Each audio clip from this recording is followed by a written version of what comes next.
Som direktør for banken er det her en interessant mulighed for at præsentere bankens regnskab for 2010. Der kan være delte holdninger til regnskabet for 2010. Den primære indtjening fortsætter den gode udvikling. Dog når vi ikke rekordniveauet for 2009, men mindre kan også gøre det.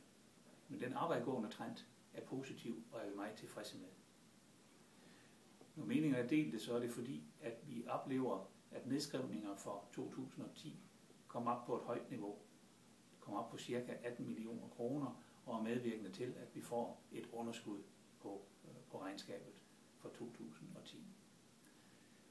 Nedskrivningen er en konsekvens af finanskrisen, og nedskrivningen er spredt, kan vi sige, jævnt fordelt på vores kundemasse.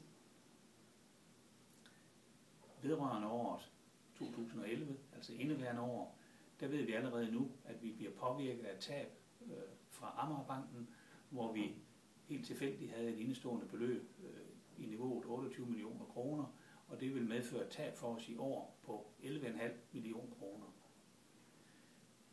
Dette tab, det er smerteligt, og det er ærgerligt for os, men det står jo desværre ikke til at ændre. For indeværende år forventer vi, før dette tab med Amagerbanken, en positiv udvikling i bankens basisindtjening, positiv udvikling i den indtjening, som vi har set de tidligere år. Men et mindre minus for indeværende år, det vil vi næppe undgå.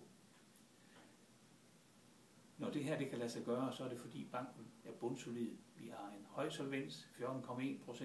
Solvensbehovet er kun på 10,5%. Bankens likviditet er også i top.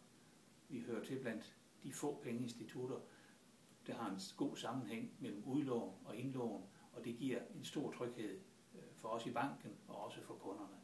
Så selvom vi lider disse tab her, så er vi fortsat en solid og